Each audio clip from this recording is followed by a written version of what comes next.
a sort of bit of affection, where the affection starts, and you think, oh, I really like him, and then you go in for it, and bang, once they've got that £50 card, they know that you're invested. They know that you believe in that they say. So Yeah. I'm going to do it. Certainly from the Plenty of Fish experience, you know, there was the cards, and with the start off, the plan to always be on the last contract, always wanting you know, a new life, a wife, you know, a mother for the child, and yeah, you could pretty much follow it through, whether it was a orthopedic surgeon, which I found was quite you know, a regular one on there. Oil rig workers were there as well, construction workers, but you know, they all had the elements of the love bombing, or they can't video, some can't even phone. Don't phone because they've got such an extreme African accent. Yeah. I have one or two that have had a passable American twang. Yeah. So I had one, and I wasn't quick enough to get very much of his conversation to publish. He'd been watching Elvis movies, and he sounded more like Elvis than Elvis.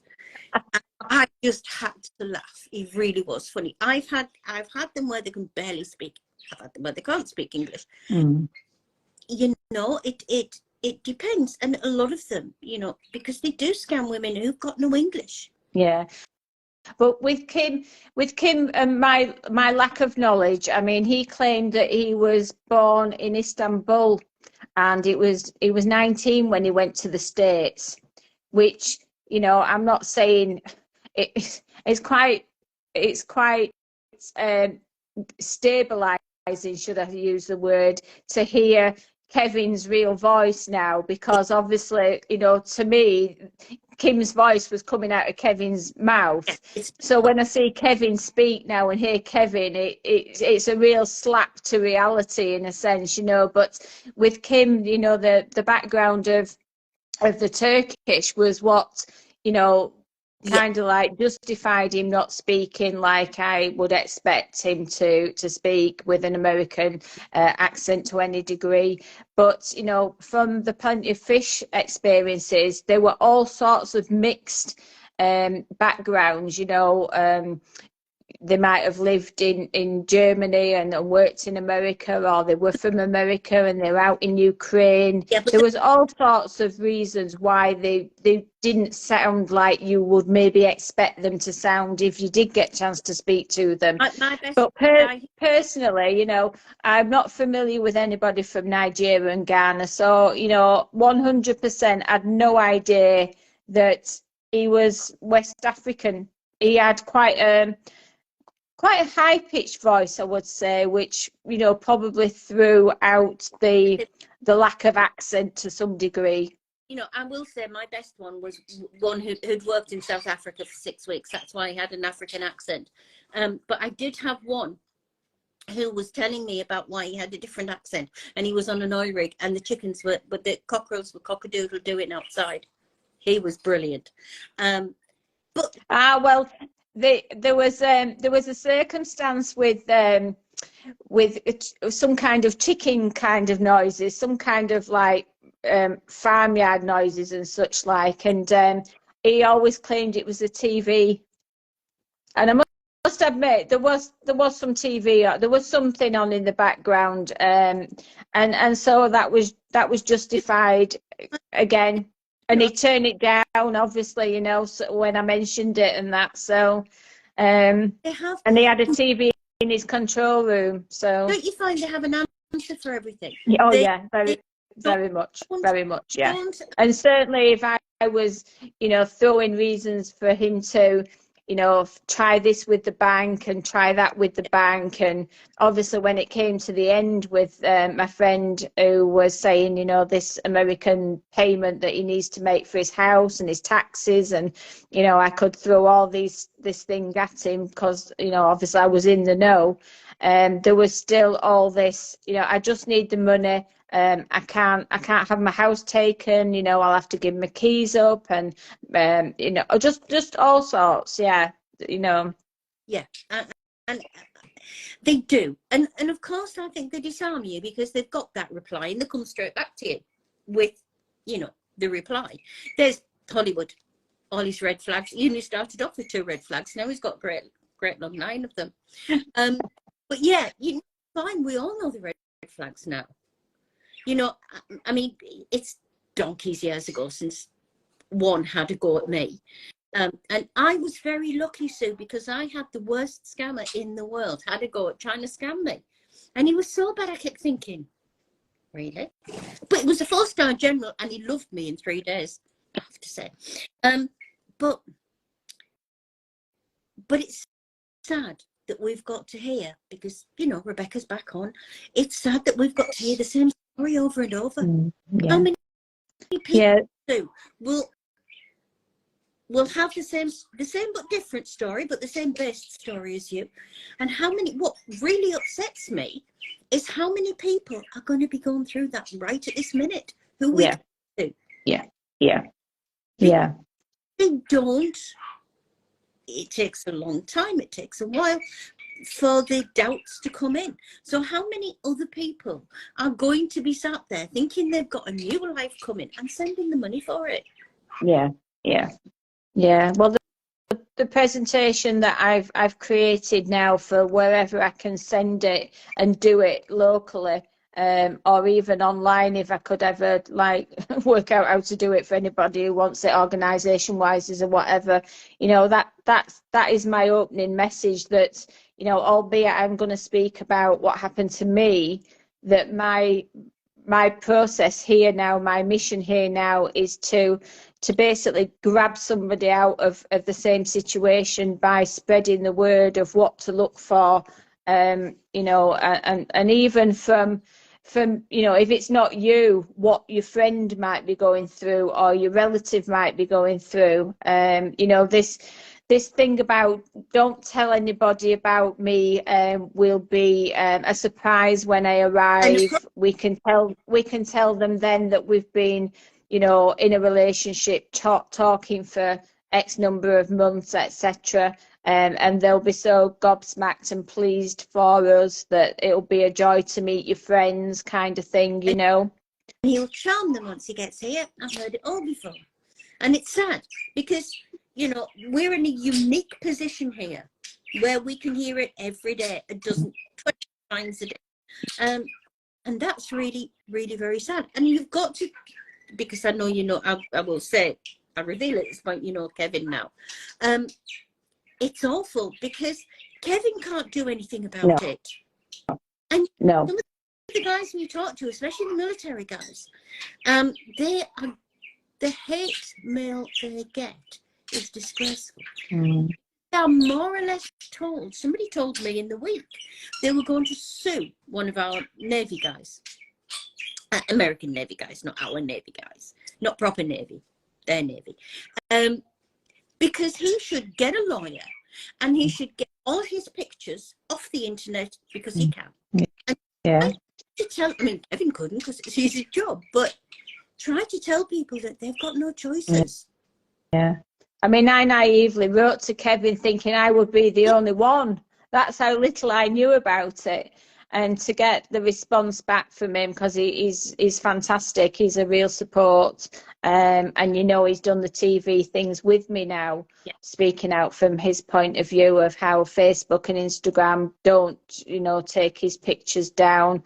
You know, I'm a little bit of a police for him at the minute, and I'll spot any that I see on his Instagram and his Facebook pages, and I'll get them reported either to yourselves or directly to Facebook in hope that they will be taken down. But you know, he has it flagged up to him from various avenues, and he's been battling for years now that his own pictures, when he reports them, you know, that's their answer. You know, it's you basically, but they don't seem to understand that it's a fake of him. No. And Kevin, you know, Kevin's looks. I mean, Kevin, if you think about it, Kevin's his own business. You know, he is Kevin R. Davis, and Kevin's as a person is his own company. It's what he sells. He sells himself. He sells himself as a Silver Fox is a model, you know. Yeah. He's an old man model, basically, but by God, what an old man. And he's actually messaged me from his bed for real, even though that's what I was wanting all the time from the scam. You and he's gay. Oh, I still want to touch him though. y'all look good. He is. Some of my favourites. So I've got 2 or 3 favourites. One in particular, one American guy in particular. Honestly, I really think he's gorgeous and he's gay. But you know, his message while we've been on, actually, his name's just flicked up because the TV programme that we were party to when Kelly Foran came from ITN, because of my problems with my technology and me changing over, which you don't need to know, but just to explain, I can't transfer the file of our episode because it's too big for my files or something. Yeah. So at the moment in time, I've chance of losing it, and I don't particularly want to lose it. So I've messaged him to see if he's still got it, and he can maybe email it me, and then I can download it that way or something like that on my new tech. But yeah, so we are in contact with each other, and Kevin's going to be on Love Rats as well, I believe. No. Mackenzie contacted me, and everything was all set up, and then they were going to do it later on. I've never heard from him again. So no. Why?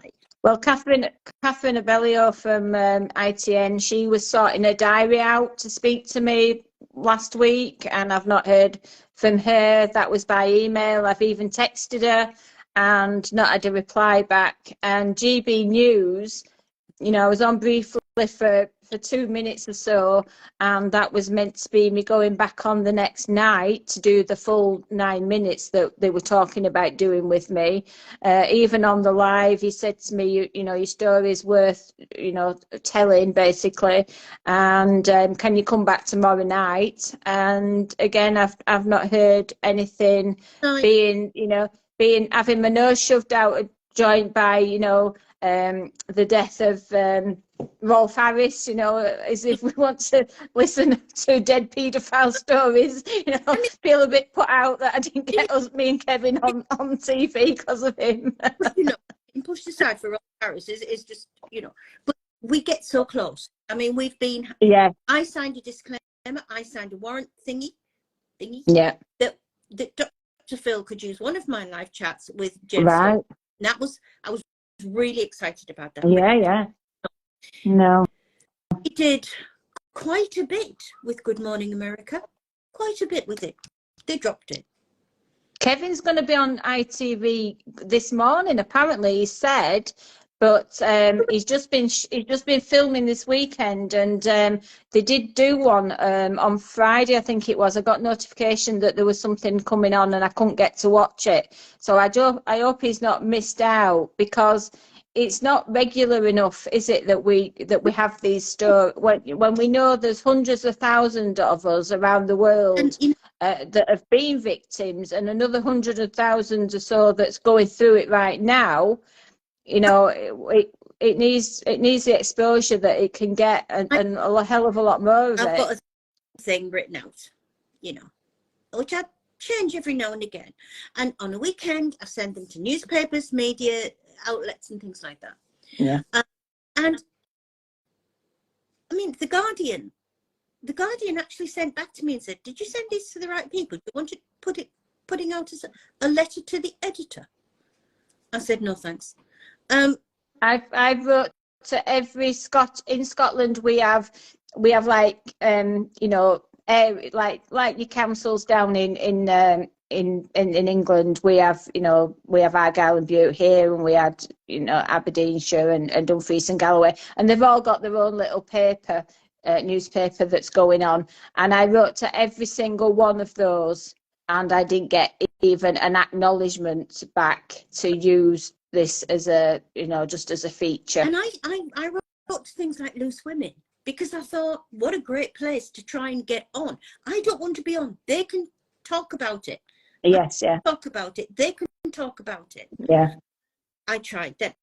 Holly and Phil, who wants to be on? Well, no, Phil now, is it? But, you know, ones that could get some God, I've been on Wisconsin, Boston, and somewhere in Canada's news, but I can't get anything in the UK. No, and it no. just.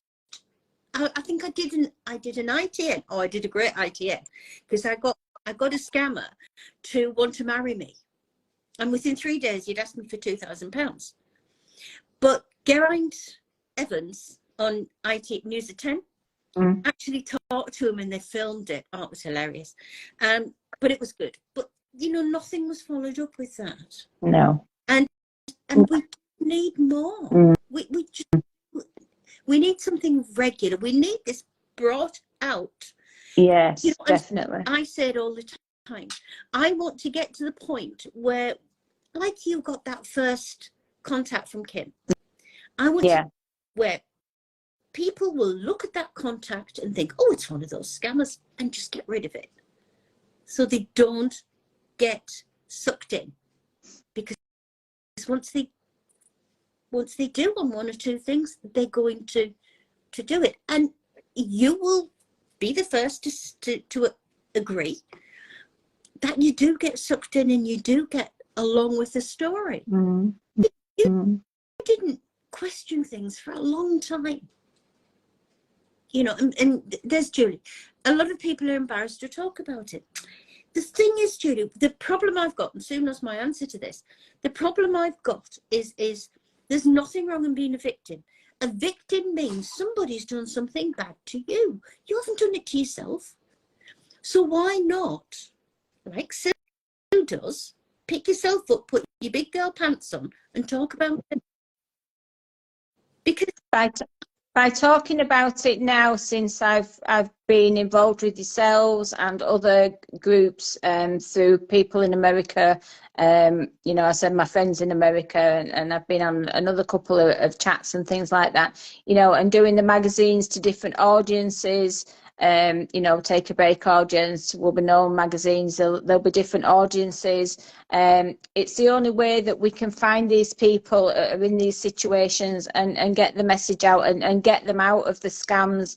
You know, I've maybe only saved, you know, a handful, maybe 6 people out of scams. We know one woman said, "You've scared me to death. I'm definitely discontinuing this." And I was like, well, I don't really mean to do that, but you know, it's had the effect that I wanted you to do, and that was a bonus for me. You know, $12,000 I've saved being sent, and it really is helping me to, one, understand how big a problem it is, and two, just a little bit of comfort that, you know, I can still be the person that I believe I am, you know, that he's not taken everything away from me. Yes, my heart's broken, and, you know, but, you know, people are people, and we've got to fight this, and we've got to be aware, and we've got to stick together. I don't think I've ever, I mean, I've been doing this a long time, 12 years. The last 8 really intensely. And I don't think I've ever met anything in life that so encapsulates good versus evil. And by the good is the innocent, because it's not just good versus evil. No. Good who's so innocent, they don't know what's going on. Versus so evil. My motto is, we've got to turn the negative into a positive. That's my mental state at the moment with it, that by helping somebody else is turning my negative into a positive, because, you know, I'm trying my best to fight it, make it people aware of it, help them, whichever word you want to use. You know, that's just what we do with how it's made me, I suppose, really. We leave these on Instagram. I take them off and I put them on Facebook, or, you know, copy them and put them on Facebook. But they also go on our YouTube channel. Now, the thing about YouTube is the fact that they're forever, and they're always found. You know, and you might not get, you know, the first 24 hours, you might get 75 people looking at them. But, you know, I've got a one that I put on 4 years ago. It's got 645,000 views. And there's no expiry date on conversations like ours, Sue.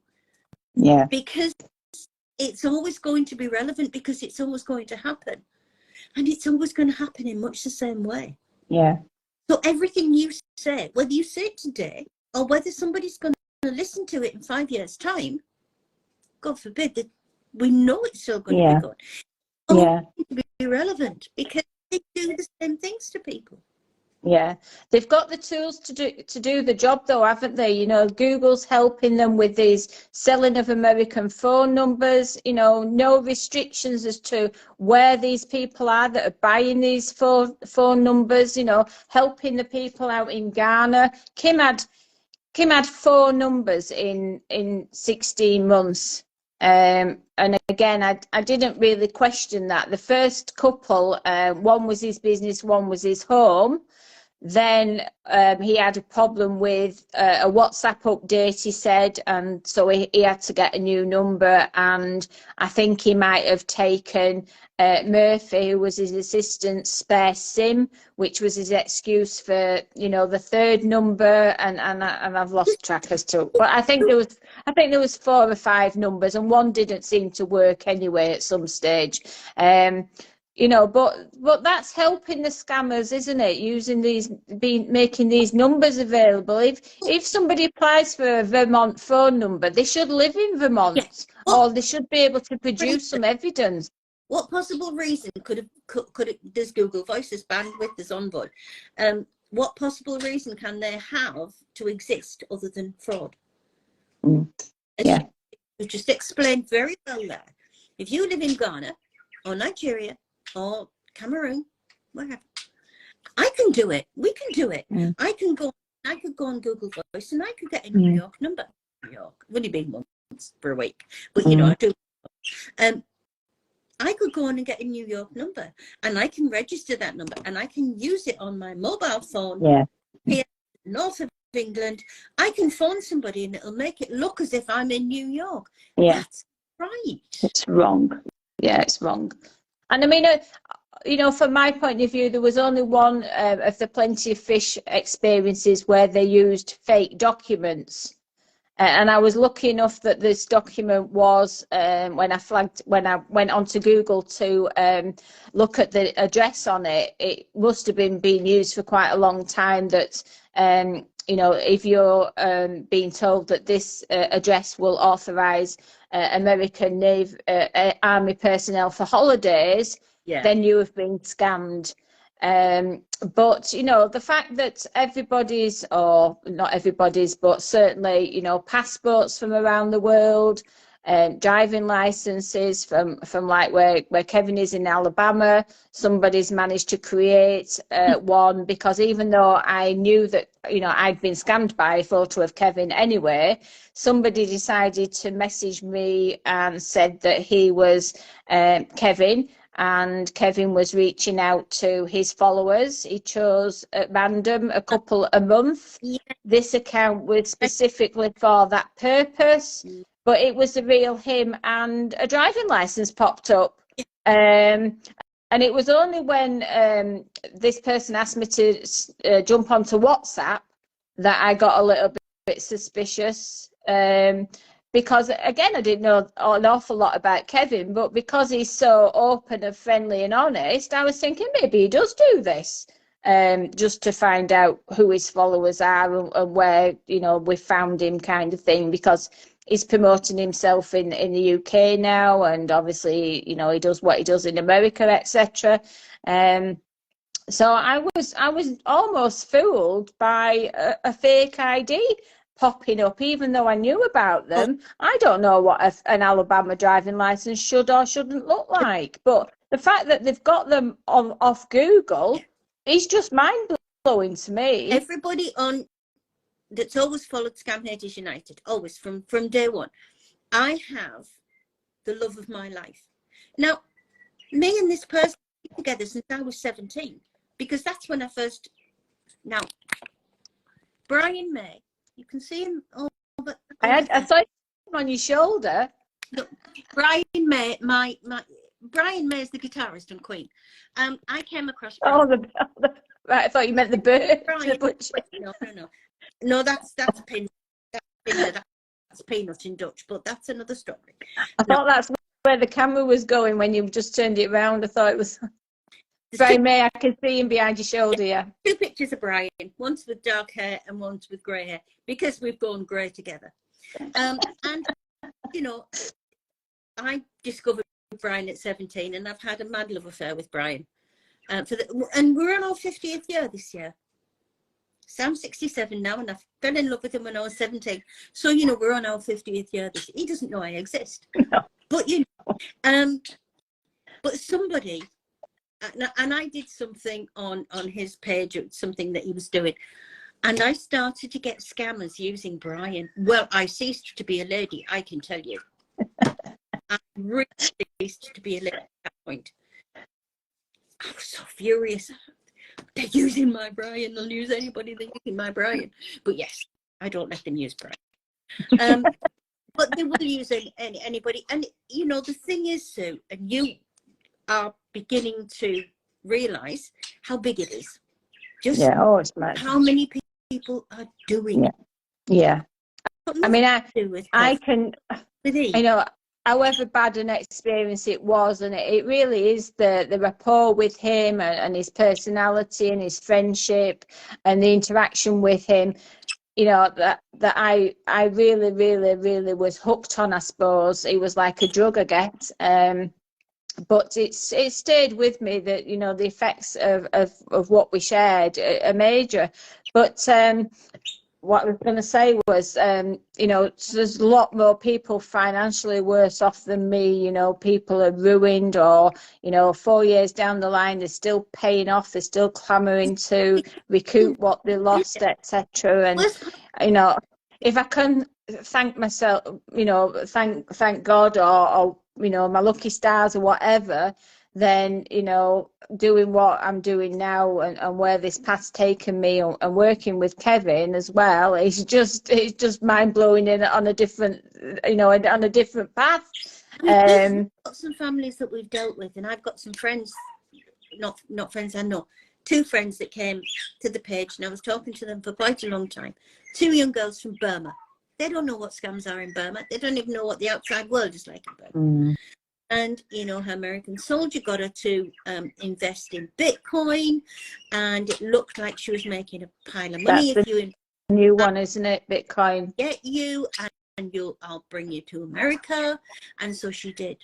And her friend came to me very, very angry, and I said, "What's the matter? Come on, tell me what's the matter?" Because I was used to talking to two of them. And a friend had borrowed so much money, and he was coming back the next month. It was fine. She killed herself because she could not do anything. She'd borrowed more money than a year's worth of wages, and she could see no way out, and that she killed herself. And it can get that far. We've had quite a few suicides, and it can get that far. And you know, you only for those families that you can't go any further because they've lost loved ones. And so you realize just how terrible it can be. Yeah. Some people who can't cope with it. No. And by isolating yourself as well, you know, that's not helping, is it? Because, you know, somebody on the outside can see it with a different pair of eyes, or they hear something that you've not heard. You know, not long after it, and we've talked about the you know, how much it's aired, and it's not aired enough, you know, for Love or Money on my BBC One here. You know, the presenter there, she was quite rude, I thought, quite disrespectful of a lady who went on the show, how she said, but it's not real at her like that. And, you know, honestly, you're in that, you are living it, you are breathing it, you are sharing with them. You know, it's just like me talking to Ruth now, how I was with Kim, although I couldn't see him. But, you know, the interaction that we had on the level that we're talking now, just naturally, with a bit of laughing and you know, a bit of sarcasm and stuff, putting the worlds to rights, you know, that was real. And I could have dragged her through the TV that day, because, you know, it is really everybody's own story and everybody's own life around what's going on with the scam and makes it part of your world. But it's true, because it is real to you, and nobody, absolutely nobody, has the right to tell you that it's not real. Because let's face it, Sue, come on, you know, let's get real about this. If you didn't think it was real, you wouldn't have sent him the money. No. So it is fairly obvious that you were so invested in it, as you said, you were planning your future. And I have a little thing that I often say to people, that when they're not on talking to you or on the phone, you're walking around the house thinking, oh, I wonder, we'll do this when he's here. Yeah. You know, I talked to a woman who wanted to decorate the whole house, but she said, I didn't like to, because every time I went into a room, I thought, he might like something different. I'll wait till he gets there. Yeah. So basically, she was like getting herself further in the scam, because she was, you know, she placed him in the house.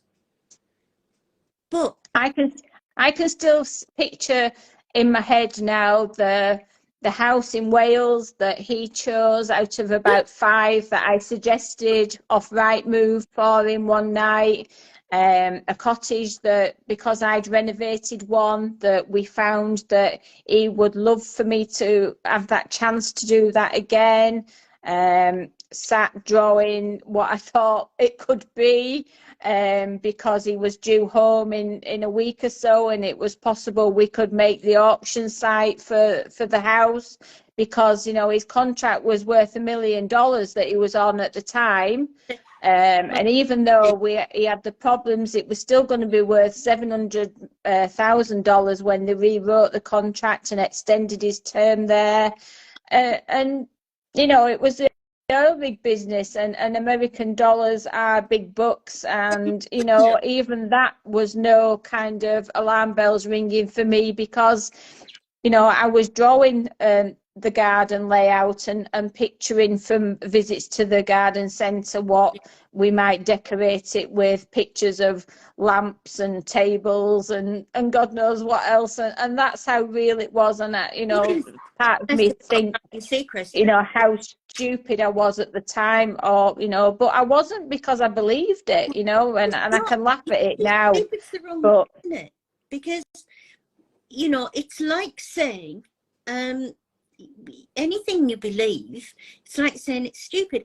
But how is it stupid when you are so controlled by a master controller? Because that's what it is.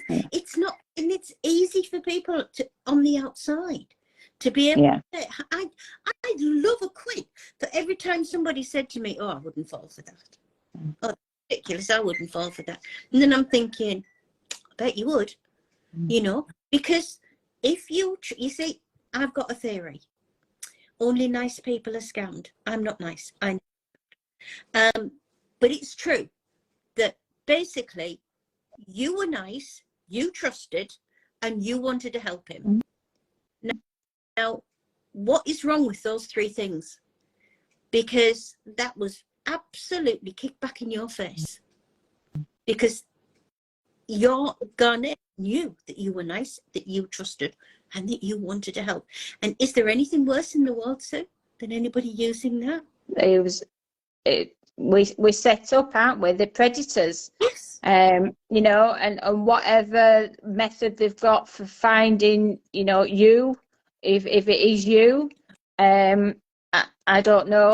You know, the stories that they can create 600 fake profiles from one email address, you know, and if they get 3 out of that and they all pay 10,000, then it's worth it, isn't it, at the end of the day? And that's a whole new world that, you know, that we aren't party to when we are on the other end of it.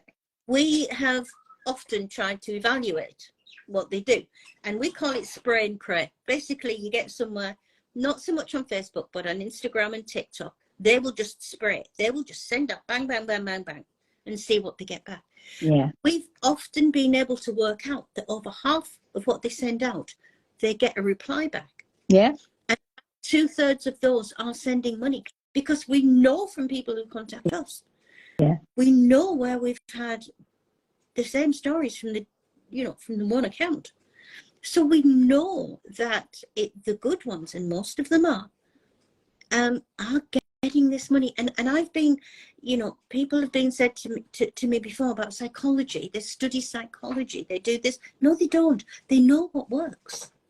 And that is the best psychology, knowing how to get into your trust. And once they've got into your trust, it's hard for you to get them out because you give of yourself. Yeah, I mean, the story that you know, I was believing and working with him with his daily routine was that, you know, he'd start work, he'd be in the control room, so we would message. Then after a certain length of time, he had to go in the engine room. I could practically time it that it would be around 2 hours that he was missing. And then, you know, months and months and months down the line to hear how these scripts, you know, how they're scripted and stuff, and how many that else that, you know, whoever many they've got on the books and stuff, you know, they're chatting away to others, could be 30, 40 time. And, you know, that soon equates to my 2 hours, where my 2 hours went that he wasn't in the engine room, that he was, you know, speaking to others. But one of the worst and the best things in terms of my wake-up call, even though I knew he was a scammer at that stage, but for how little consideration and respect and love that he had for me, was that Kim actually, after the scam was broken, we went on to using a Telegram app, and the number that he was using, because I use WhatsApp and we use WhatsApp for most of our scam, one night the number that he was using suddenly had a photo appear on its profile. And so I fired a message off, why we're not using WhatsApp, because you know I like using WhatsApp, and at the same time fired a message off to the WhatsApp saying, can we start chatting on here? You know, I like you know, chatting on here, Kim. Let's go for WhatsApp again. And I got a message back, and because it was a lady's photo that had appeared on the profile, and this message came back to me, said, I don't know what you're talking about, Kim's a scammer.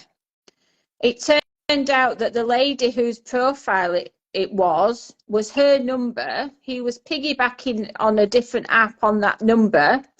Carol's in Kingston in New York. We chat regularly now. Unfortunately, she is a scam victim, not just of Kim, but of Tom Ernston. Yes, it seemed that the timings were that Kim was, you know, wooing her within my period of time, and I felt like I'd been cheated on. Yes. I understand. Because I had no idea. I believed I was his only one, you know, like he was my only one forever. Yeah. I was the same for him, and you know, to see it on Social Catfish that, you know, they can be doing these 40, 50 other women at a time, and then, you know, having my real life experience of working out that, yes, on Christmas Day he was messaging Carol and singing Carol, you know, singing songs to Carol, like he was me. It was cruel, you know, on a natural way. We know there's a lot of them. There was a very, very good program in Australia. The Australian media are really good, and they went and they busted a scammer and they set him up. Seen it. And they looked at his phone, and that one person of the group, and there was a whole group, but his allocation was 83 women, and the woman who set him up was right at the top, but he was scamming at the time 83 different women, because it's copy and paste. And then you've got the other, you've got the juniors in the one, and then, you know, they'll do the night and morning and things like that. So we know they've got it off to a fine art. We know what they do, but we know they're good at it. Yeah. So Kim said to me that he'd only scammed 2 before me, but my claim to fame is that I was the most. Well, there you go. No, yeah, this is it. They scam as a rule for. They've got teams. The teams are called HKs, which is Hustle Kingdom. Their Hustle Kingdom is a very, very tight-knit group. And okay, so they don't get all the money because it goes through the mule, and the mule gets a bit. But these groups, these hustle kingdoms, get an absolute fortune. And it's just awful, and it's just cruel. We're nearly on 2 hours, Sue, so I'm going to say goodbye to the world. You said we could talk from the north of England. You're not wrong. Honestly, we could go in the Olympics. We really could. Team GB in you. What, we'd get the goal. Absolutely wouldn't knock us down. No, we can't. I mean, that's what I always say to people. You know, they'll say, can we come and talk about scams? I'll say, well, I will warn you. I can't talk forever. But yeah, so, you know, I hope we get more exposure. Yes, I do too. Yeah. And we'll keep trying. We'll certainly keep trying, because we're not going to give in to these people. You know, we're not going to give in to these people. And we need to get this word around. We will. Yeah. You know, we're silly busy. We are too busy to cope, really. Yeah. On Facebook and Instagram, and you know, they come on our Google site, and they come on email, and we really are over busy. But that's sad, because very much because so many people are finding us. But it's sad. Yeah. We're just one place, and we've got so many people coming to us. Yeah. What is the true number? It's millions. Yeah. Yeah. I'm going to say to you, and I'm I'm on board. Yes. Now, as I said to you, now I haven't had any since I said it to you. Rebecca will sit and talk to American victims, because what you said makes some people feel really guilty, because what you said was you miss him. Now, that makes some people feel really guilty, and they make themselves feel silly, because Nigerian time's the same time as us. Yeah, they've got that wrong, haven't they? Yeah, they're an hour in front, I think, aren't they? That's all. Yeah, because we're there and they're down there. Yeah. But you know, people will come and say, I feel so absolutely stupid because I miss him. And we've got to get over to people that, yes, I'd like you not to miss him. Because what worries me is we do know we have people who miss them so much they go back. Now, I can understand why they go back. I don't want them to go back, because it's going to destroy them a little bit more. Yeah. We can't have that. We can't have them go back. But people do not understand that you can miss it. Even though it wasn't true, you can miss it. Because for a little while, it was your life. Yeah, it was. So, thank you, Sue. Thank you a lot. Thank you. And nice to chat to you. And can you hear him in the background here? Yeah, really nice to chat to you publicly. Thank you. And we even might do it again. So thank you very much. And if you get have a good night, everybody. Thanks for listening, and stay safe online. Can I just tell you a little story before I go? I've got a little piece of string bracelet on here. I've had it on a few years now. And when my family used to live in the same town as you, there's a Buddhist temple. Yes. I saw the monks the other day. Yes. Yeah. Now, my daughter-in-law and my daughter-in-law's Thai, so my grandson's half Thai, and they used to go to the temple. And we were at Lorman Shores. We got out there, and there was this hi from across the way, and it was the monks from the temple who gone shopping in Lorman Shores. And I got this great big hug because they hadn't met me, and he gave me that. Charlie's come to say hi. Hi, beautiful. You'll be less trouble than my bird. You'd love the bird. He'd love your bird. Absolutely. Feathers all over the place. But yeah, and he was called Happy Monk because I couldn't pronounce his name. I don't think anybody could. But yes, that's my little bracelet, Happy Monk, from your temple in your town. So there you go. Well, love from Helensburgh, everybody. And it's a lovely place. It really is. Come and visit. So I can show you around. It is. It's lovely. Yeah, they're going to blooming Kuwait next. I mean, good grief. I can't manage this beat of Kuwait. Different. We will do this again soon. Thank you very much. Okay, take care. Good night, everybody. Bye, everybody. Bye.